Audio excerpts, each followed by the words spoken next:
আজকে ছিল শ্রাবণ মাসের প্রথম সোমবার। তোমরা যারা আমার কম বেশি ভিডিও দেখো তারা তো জানোই যে আমাদের বাড়ির সামনে বেশ কয়েকটি মন্দির রয়েছে, তার মধ্যে একটি শিব আর পার্বতীরও মন্দির রয়েছে। তো আমি তো সকালবেলায় বাজারে গিয়েছিলাম, তোমরা যারা আগের ভিডিও দেখেছো তারা তো জানোই।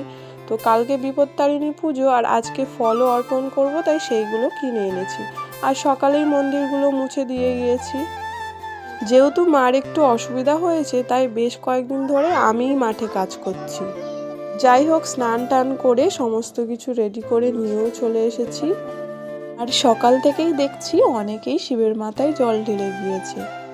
আমি তো বাজারে গিয়েছিলাম তাই আমার আসতে একটু দেরি হয়ে গিয়েছে। তো যাই হোক, আমি প্রথমে শিবের মাথায় ঘিটা মাখিয়ে নিচ্ছি। আর ঘিটা মাখানোর পরই মধু মাখিয়েছি। অত শত মনে নেই যে ঘি আগে দিতে হয় না মধু, তোমরা যারা জানো অবশ্যই কমেন্টে জানিও। বাজারে গিয়েছিলাম ঠিকই, তবে দুধ আনার কথা একদমই মাথায় ছিল না। আর এখান থেকেও কারোর বাড়ি থেকে দুধ পাইনি অত বেলায়, তাই গঙ্গা জল দিয়েই পুজো দিয়েছিলাম। আর তারপরে নীলকণ্ঠ ফুল আর আকন্দ ফুলের মালা দিয়েছি, আমি গাঁথিনি, বাজার থেকেই কিনেছিলাম।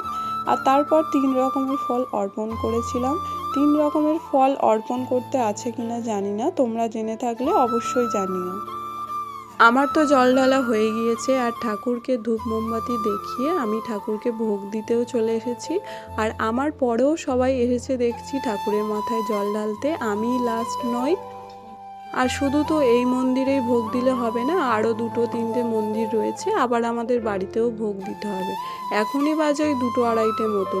আর ভোগ দেওয়ার পালা আমার বেলায় পড়লে ঠাকুরকে একটু দেরিতেই খেতে হয়, যেহেতু স্নানটা আমি দেরিতে করি। এমনি এমনি তো নয়, এ কাজ করতেই ও কাজ করতেই সময় চলে যায়।